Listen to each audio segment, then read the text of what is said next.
السلام عليكم ورحمة الله وبركاته. اللهم صل وسلم وبارك على أشرف الخلق سيدنا محمد صلى الله عليه وعلى آله وصحبه وسلم. ازيكم يا أجمل متابعين؟ طبعا النهاردة روتين مختلف من نوعه. الروتين ان انا جايبة 4 فراخ، جارتي لقيتها بتبيع فراخ فجايبة 4 فراخ.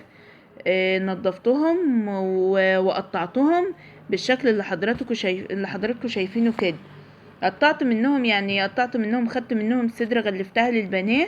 طبعا ما عرفتش اقطع البانيه علشان لازم علشان تقطيعة البانيه تبقى مظبوطه معاكي لازم الصدر تبقى متلجه شويه، او الى حد ما يعني تكون مجمده الى حد ما، مش شرط ان هي مجمده جامد يعني. وقطعت في مفروم وعملت مفروم، بس ما فرمتوش، انا بفرمه في ساعتها وقت الاستعمال. وقطعت زي ما حضراتكم كده شايفين، ما شاء الله الاربع فراخ ما شاء الله ما شاء الله عملوا لي كم وجبة يا جماعة كده. ادي 1 2 3 4 اهو بعدهم لحضراتكم اهو في الفيديو. 1 2 3 4 5 6 6 وجبات غير المفروم ده. المفروم بوريه لحضراتكم اهوت، ومغلفاها في اطباق. طبعا لما تكوني دابحه فراخ او دابحه بطه او اي حاجه قسميه في اطباق، لان لما بتقسميه وبتغلفيه بالطريقه دي كده. والاجنحه دي برضه علشان باخدها في المفروم هي والقوانص لو حابه اعمل مكرونه بالبشاميل او جلاش وكده. وده صدرة الفراخ اهي اللي انا بقول لحضراتكم عليها. غسلها حلو، غسل الفراخ دي حلو، وبحط في المية شوية كمون كمون من هو كمون البهارات الاصفر ده، وملح وليمون ودقيق ومعلقتين خل علشان لو هتشوي منها ما تأثرش معاكي في الطعم. طبعا ودي الكبد بعملها لوحدها كده علشان لو بعملها للولاد في العشاء وكده. طبعا ده كده بالنسبة للفراخ. لو اول مرة تشوف القناة ما تنساش تشتركي فيها وتعملي لي لايك للفيديو. طبعا انا بشكر كل المشتركين معايا في القناة وكل اللي بيكتبوا لي تعليقات جميلة. فعلا والله العظيم انا عاجزة على الشكر ليكم، متشكرة جدا لذوقكم. ده كده يا حبايب قلبي بالنسبة للفراخ. هو روتين هنقي فيه رز وجايلي عيش من الفرن اهوت برضو هغلفه في اكياس يعني. بابا جايب لنا عيش الصبح فقلت اغلفه كده. والرز اللي حضراتكم شايفينه ده برضو هنقيه، والدقيق ده هستفه. روتين كده مختلف من نوعه واول مره هنزل معاكم للطيور تحت، هوريكم الطيور بتاعتي تحت. طبعا ما بعملش ما لقيت ان الفيديو وكنت عايزة اوريكم يعني تنظيف الشقة وكده، فقلت مش النهاردة علشان الروتين ده طول قوي يعني، طويل صراحة يعني. ده كده هو بالنسبة للفراخ. لسه هي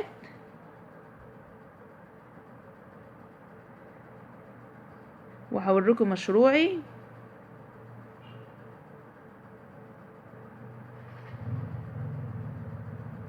طبعا لو اول مرة تشوف القناة ما تنسيش تشتركي فيها وتفعلي الجرس. ما تنسيش بالله عليك تعملي لايك للفيديو، لان التفاعل معايا في الفيديو في الروتين الاخير ده ما كانش قد كده يعني. كان ما شاء الله كان التعليقات معايا 70 واللايكات 50 وكده. لا لا، اخر روتين ده ما جابش حاجة خالص يا جماعة. ليه كده بقى؟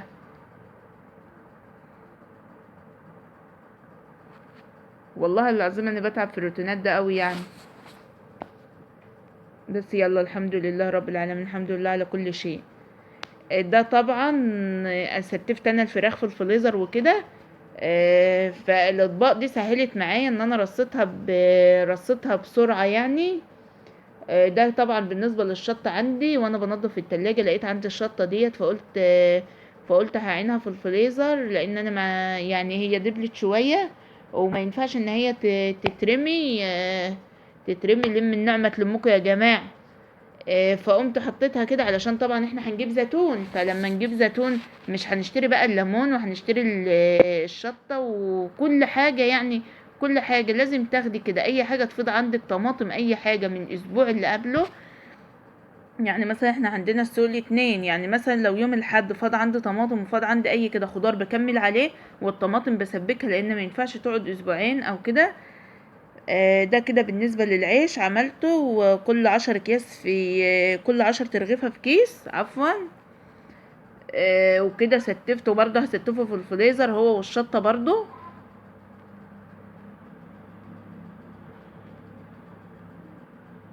هو والشطة برضو هستفه زي ما قلت لحضراتكم. الشطة ده هعينها لان وقت ما اجيب الزيتون تبقى جاهزة عندي في الفريزر. الزيتون طبعا دلوقتي ما جبتوش دلوقتي، ليه معظم القنوات خللت الزيتون. لا هو الزيتون عندنا لسه يعني سعره هينزل شوية يا جماعة كده، فملهوش لازمة ان انا اشتريه وهو غالي يعني. لسه سعره هينزل. ف... فهستنى لما سعره ينزل. والليمون برضو لما سعره برضو ينزل هقوم جايبة وهقوم فرمة. فرماه زي ما عملت معاكم الليمون المخلل قبل كده. وهجهزه وهحطه في الفريزر برضو لوقت الزيتون ما يرخص، اكون انا مجهزة حاجتي واجيب واخلل مع حضراتكم كده على طول. ده كده اهو بالنسبة للشطة والعيش. عملت العيش زي ما قلت لحضراتكم في 5 اكياس، وهخزنهم هما كمان في الفريزر. وهخزنهم في الفريزر لوقت محتاج اطلع.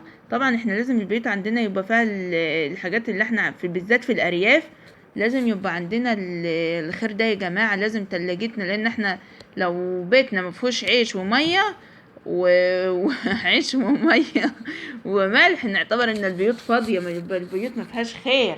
انما احنا لازم عندنا كلنا هنا ما شاء الله، يعني ما شاء الله كلنا بالطريقة دي كده. طبعا جيت انا هو ستفت العيش والفراخ والشطة، وجيت هنا هو بنقي مع حضراتكم الرز اهوت علشان اجهزه، علشان لو اي وقت انا مستعجلة فيه وكده بقوم طبخة على طول. طبعا بتسهل معانا كتير. ده كده اهوت بالنسبة للرز برضو نقيته. هو يعني هو كان نضيف صراحة، ما خدش معايا وقت كتير. لانه كان نضيف، يعني ما كانش فيه الا حاجة بسيطة خالص. يعني هوريها لحضراتكم كمان. يعني العياشة دي كلها ما طلعش منها حاجة اهوت اهو يا حبايب قلبي. كده اهوت كده انا نقيته وحطيته في العياشة، جهزته. اي طرقة اي حاجة يبقى حاجتنا جاهزة نطلع على طول، ما ناخدش يعني في تجهيز الوقت، في تجهيز الاكل قصدي ما ياخدش وقت. ده كده بالنسبة للرز اهوت حطيته في العياشة وخلاص. طبعا ما تنسيش تعملي لايك للفيديو. شايفاك اللي عندي دلوقتي بتتفرجي على الفيديو وما حطيتيش لايك، من فضلك حط لايك للفيديو. وده الدقيق برضو ستفت اهوت. احنا عندنا بنشتري الحز وكده يعني. والمية برضو بنجيبها المية، لان المية لما بتقطع عندنا وفي الاونة الاخيرة ده عدد بتقطع كتير، فجبت الحنفيات ديت.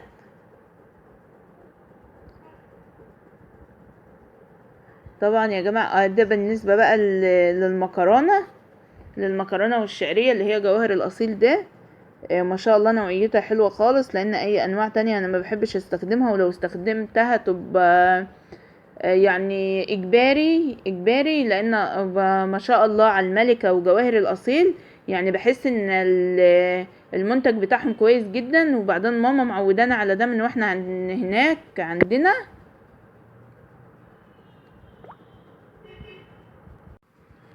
ده طبعا يا جماعة بالنسبة، بس ده طبعا مش اعلان، يعني انا بقول لكم عن النوع اللي انا بستخدمه واللي ماما معودانا عليه. معودانا ان احنا نستخدم الجواهر الاصيل والملكة، لان الاتنين عندنا يعني المنتج واحد زي ما قلت لحضراتكم. في منتجات كتير في غالية، في منتجات كتير خالص في المكرونة والشعرية، بس انا مش حابة الا النوعية ديت. بنتي بتقول لكم اعملوا لايك اهوت. كده خلاص بقى خلصت الروتين اللي هو التجهيزات يعني الخزين وكده. وجيت ونزلت معاك اهوت عند الطيور ما شاء الله، ولا حول ولا قوة الا بالله، بسم الله ما شاء الله. ده طبعا اول مرة طبعا انزل لكم بفيديو الطيور يا جماعة. واوريكم بقى المشروع بتاعي. ده طبعا البط البلدي ما شاء الله ما شاء الله اهو يا جماعة. ده البيض بتاع الفراخ.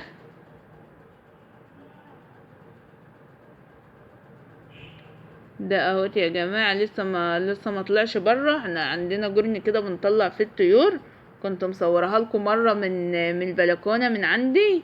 ده كده انا بطلعهم بره. طبعا ما شاء الله ما شاء الله، يعني كمية الطيور كبيرة. بس يا جماعة كمية الطيور كبيرة لان انا ده مشروع يعني ببيع منه وكده.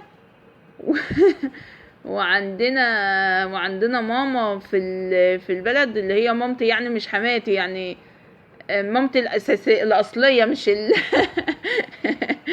هما الاتنين ربنا يخليهم يا رب. ده الذرة اهوت عاملينه للطيور.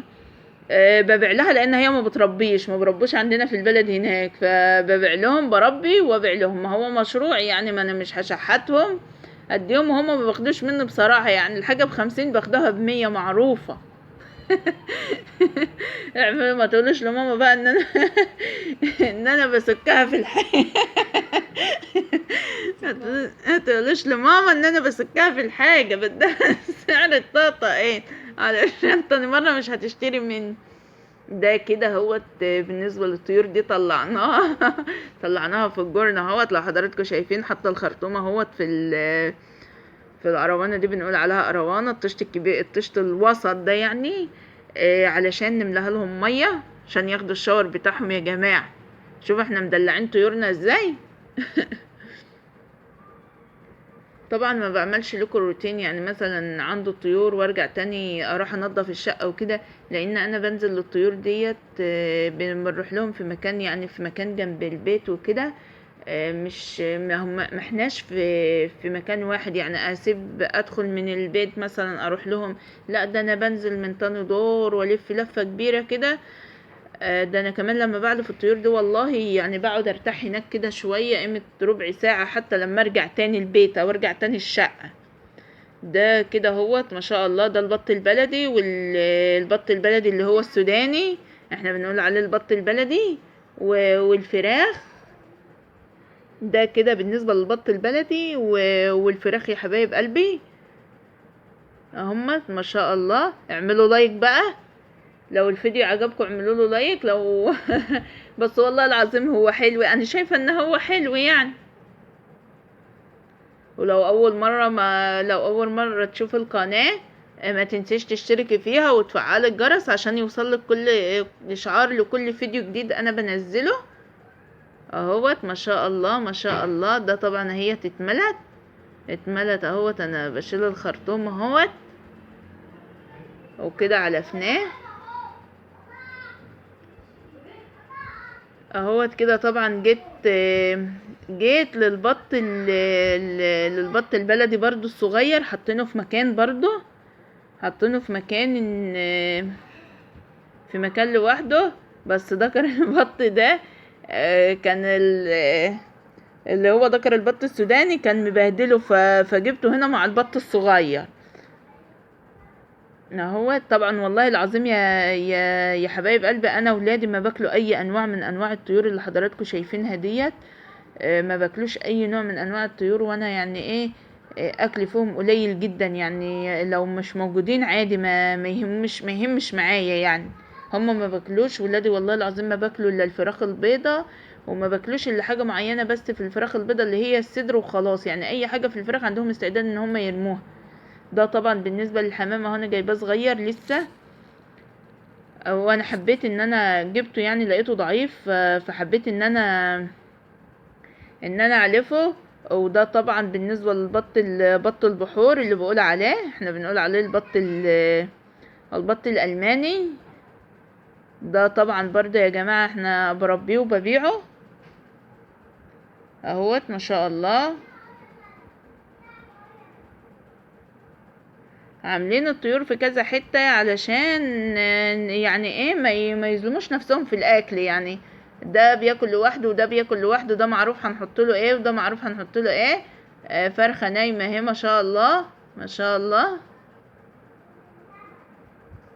ده كده ده كده مشروع يا جماعة. لو عجبكم اعملوا اشتراك في القناة واعملوا لايك للفيديو وفعلوا الجرس. بنتي بتقولوا خليهم يفعلوا الجرس على زرار الكل. ما شاء الله، ولا حول ولا قوة الا بالله. لو عندك مكان ما تكسليش جيبي بط. والله عندنا البط ده بيطلع، بط البحور ده بيطلع على 55 يوم او 60 يوم. ان شاء الله يعني تطلعي الدورة بتاعتك من اول 58 يوم وانت بتبيعي فيها. انت وحظك، بعتها في يوم، بعتها في 2، بعتها في 3. المهم ان هو دورته دورة مضمونة. دورة والمكسب بتاعه مضمون، بس لو انت فهمت اكله، يعني لو ما ضيعتيش نفسك وجبت علف ومعرفش عرفتي انت يعني. بصوا يا جماعة، انا جبته اول مرة خسرت فيه، ما كسبتش، وتاني مرة وتالت مرة كان علاج للخسارة اللي خسرتها اول مرة. كانت بالنسبة للخسارة بتاعت اول مرة. جبت تاني مرة. ايه جوج، شوفها عايزة ايه يا مالها. معلش يا جماعة، اصل بنتي سلفتي جاية هي وابني بيتناقروا مع بعض، وجاية تاخد بنتي التانية. فده بالنسبة بقى، لو عرفتي ان انت نظام التغذية بتاعته، صدقيني مش هيخسرك وهيكسبك بإذن الله. مكسبه مضمون، مكسبه مضمون جدا. جربيه وما هتندميش بإذن الله. انما بالنسبة هو تربيته سريعة، التربية بتاعته سريعة، بيجي بسرعة. انما بالنسبة للبط البلدي ده بيقعد 6 شهور على ما يتباع، او اقصى حاجة اقل مدة ليه 4 شهور تكوني انت طلعتي دورتين من دول. بالنسبة للفراخ البيضة، يعني هي مكسبها مضمون. بس ده لو ربنا يعني ايه، ربنا سهل يعني. مش حصل حاجة كده خلال الدورة وكده. بس انا يعني فضلت تربية اللي هي الفراخ البلدي كتجارة، والبط ده برضو كتجارة. البط البلدي والفراخ البلدي، والبط البلدي والفراخ البلدي، واللهم صل على محمد.